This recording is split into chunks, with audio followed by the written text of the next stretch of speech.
Bismillahirrahmanirrahim.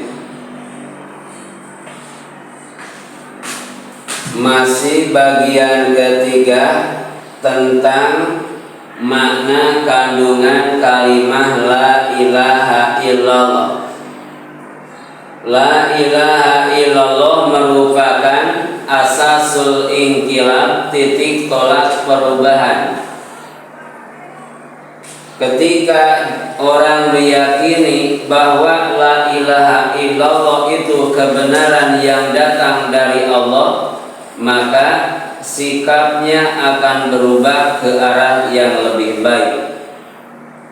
Tetapi bagi orang yang menolak la ilaha illallah, maka akan berubah ke arah yang lebih buruk.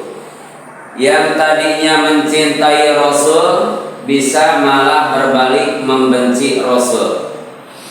Sehingga la ilaha illallah yang ketiga disebut dengan titik tolak perubahan.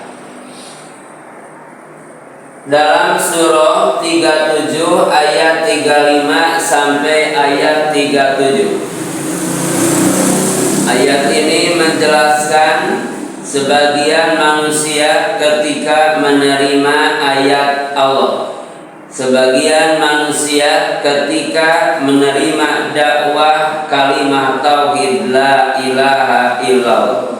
Coba baca ayat.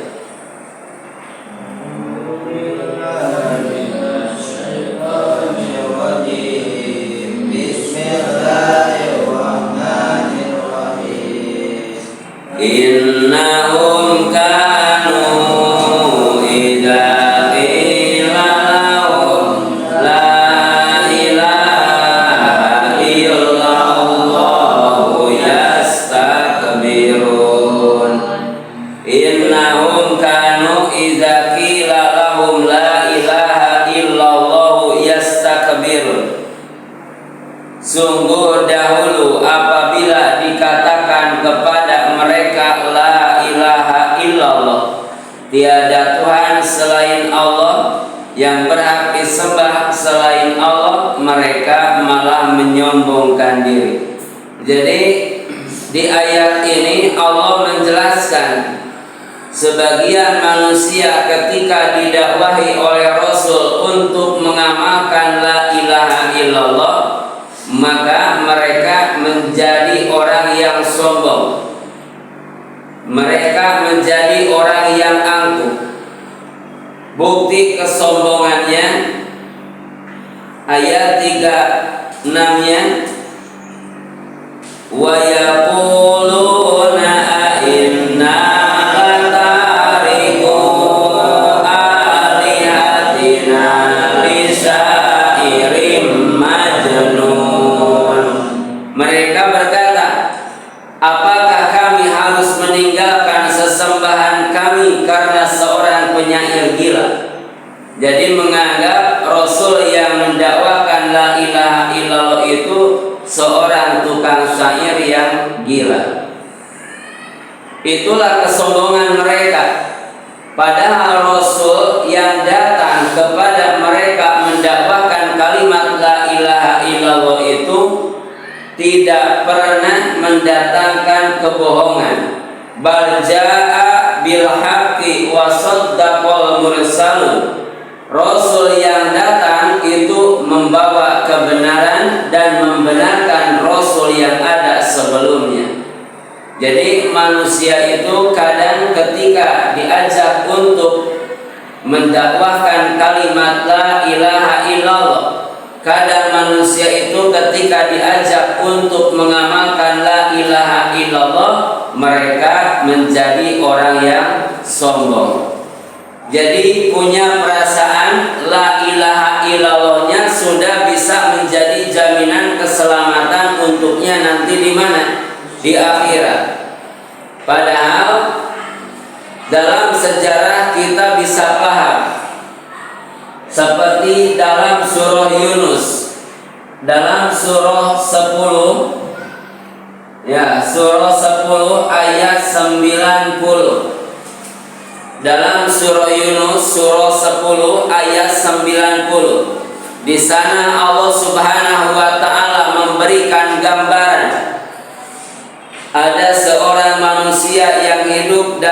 perserakahan, dan di akhir hayatnya Allah berikan siksaan. Ketika berada dalam siksaan, mengakui beriman kepada Allah, bahkan mengucapkan kalimat la ilaha illallah. Surah 10 ayat 90. Buka Al-Qur'an. Baca ayatnya. A'udzu billahi minasy syaithanir rajim. Bismillahirrahmanirrahim. Wajawazna bi bani Israila al-bahra fa asbahum fir'aunu wa junuduhu baghyan wa 'adwa hatta idza adrakahul gharaqu qala amantu annahu la ilaha illalladzi amanat bihi banu Israil. Amanat bihi banu Israil wa ana minal muslimin. Nah, dalam surah Yunus ayat 10, kita hapus dulu ya. Bagian yang lainnya hapus.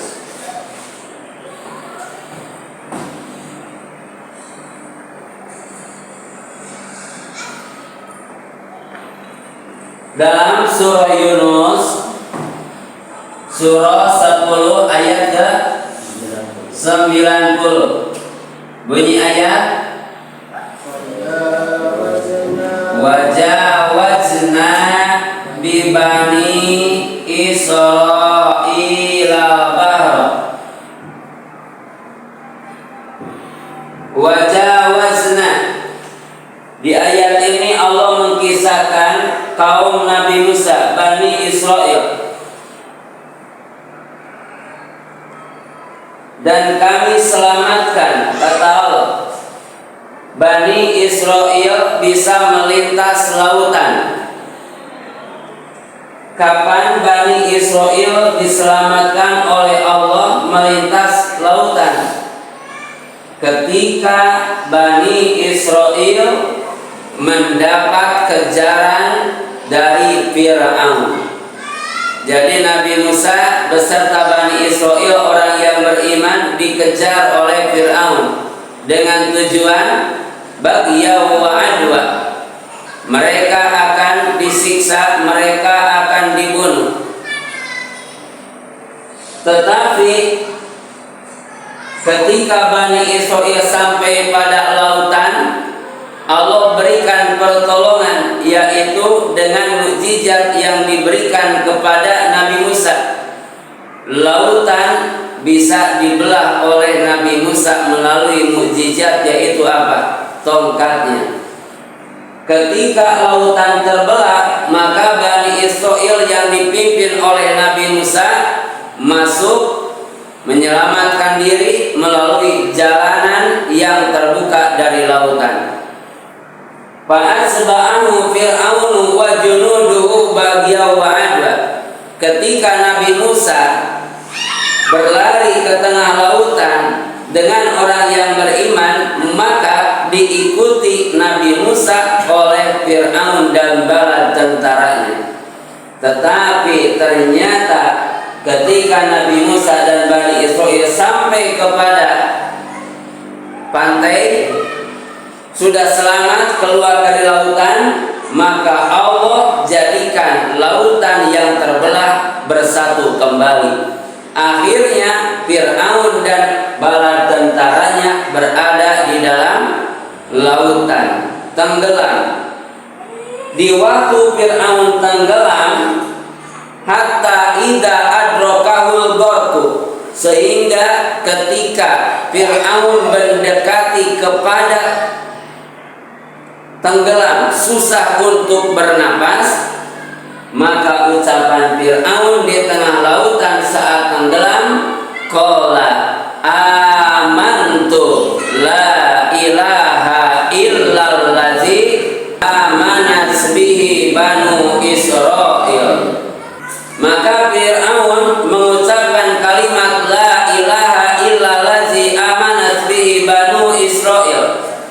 Tidak ada ilah yang wajib ditaati kecuali ilah yang diimani oleh Bani Israil, yaitu Allah. Dalam artian ketika Fir'aun ada di tengah lautan saat tenggelam, Fir'aun mengucapkan kalimat la ilaha illallah.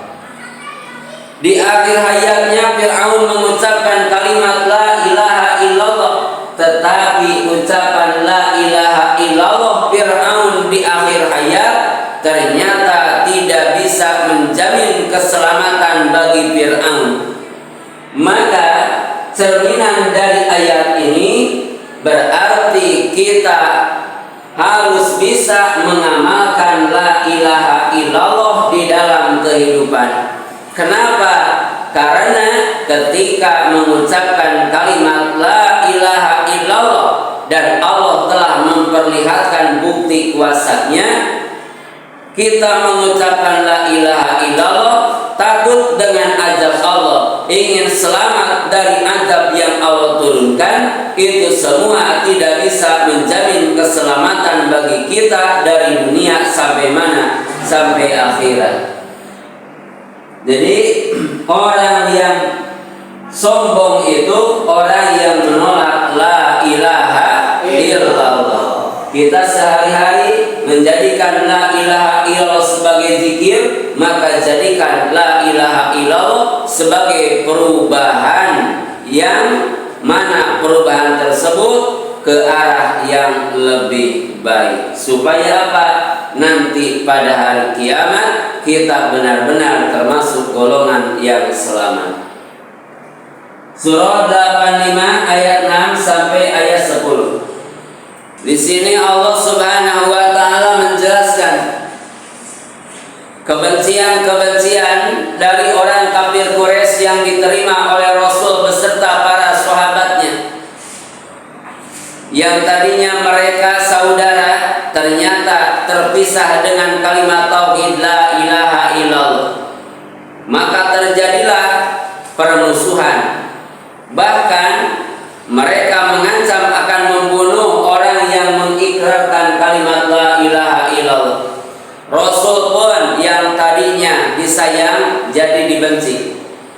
Banyak sahabat Rasulullah sallallahu alaihi wasallam yang menerima siksaan dari orang kafir Quraisy. Di dalam surah Al-Buruj ayat ke-8 di sini Allah menjelaskan alasan kenapa orang yang beriman itu mendapat siksaan. Kenapa orang yang mendakwahkan kalimat la ilaha illallah selalu mendapat rintangan. Ternyata mereka bukan iri dengan jabatannya, mereka bukan iri dengan harta kekayaannya, tetapi yang menyebabkan orang iman disiksa itu wa ma naqamu minhum illa ayyuminu billahil azizil hamid. Yang menyebabkan orang beriman mendapat siksaan dari orang kafir Quraisy alasannya, dan mereka menyiksa orang-orang mukmin itu hanya karena orang-orang mukmin itu beriman kepada Allah yang Maha Perkasa, Maha Terpuji. Jadi yang menyebabkan sahabat Rasul mendapat siksaan, Bilal bin Rabah mendapatkan siksaan dari orang kafir Quraisy dikarenakan mereka iman kepada Allah. Dalam artian dari sejarah kita bisa paham iman dan Islam itu didakwahkan bukan main-main. Iman dan Islam itu didakwahkan dengan jiwa yang kuat, tekad yang bulat, walaupun jasad mendapat siksaan dari orang kafir Quraisy, tetapi dijaga keimanan di jiwa. Nah, berarti kita pun harus bisa menjadi seorang mukmin yang kuat. Ayat ke-10-nya, innal ladzina fatanul mu'minina wal mu'minat tsumma lam yatubu falahum adzabul jahannam wa lahum adzabul harim. Opik serangan bareng tenurutan.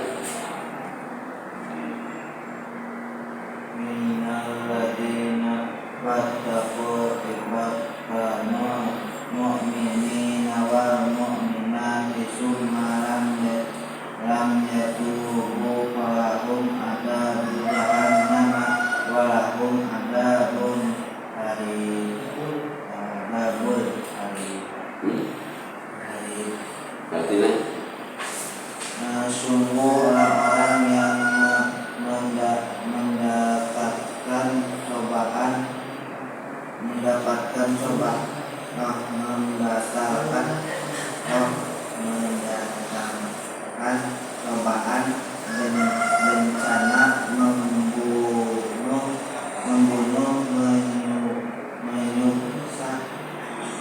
menyiksa kepada orang-orang mukmin laki-laki dan perempuan, lalu mereka tidak bertobat, maka mereka akan mendapat azab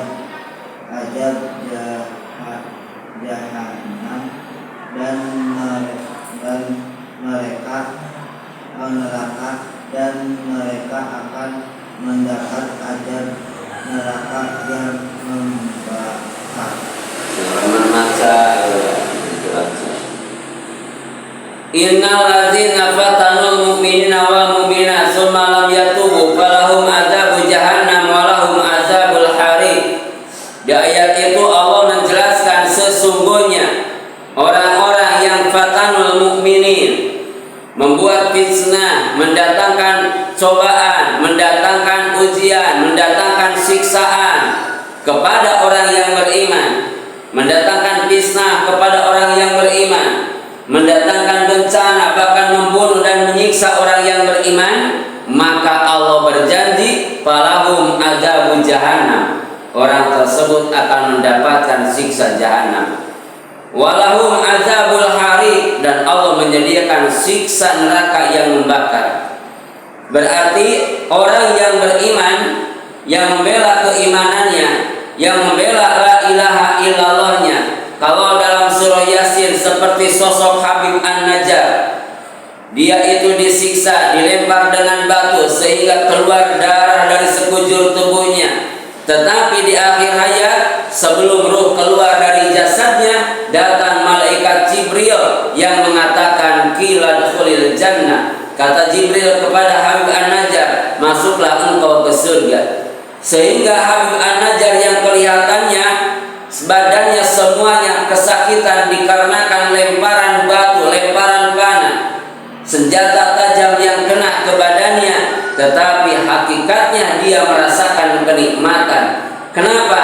Karena pandangannya sudah Allah perlihatkan bangunan yang sangat istimewa, yaitu surga. Yang celaka siapa? Orang yang menyiksa orang yang beriman.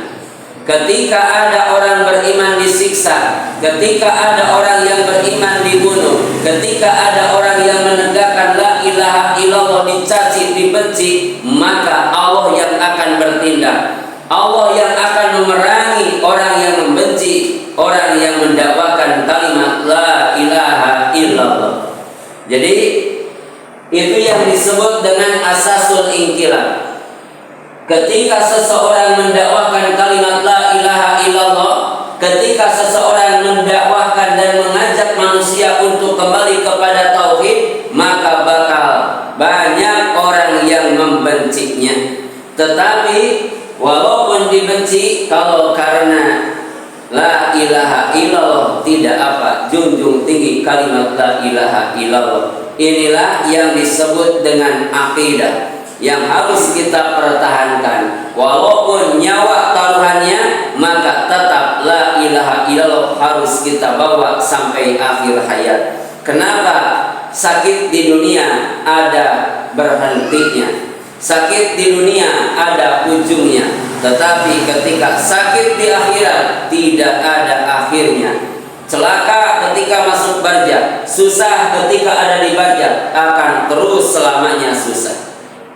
Maka yang harus kita pahami, inilah kenapa la ilaha illallah menjadi bagian penting dalam Islam, karena la ilaha illallah penentu seseorang untuk mendapatkan kebahagiaan atau mendapatkan kecelakaan nanti di akhirat. Insya Allah nanti malam kita bagian yang keempat.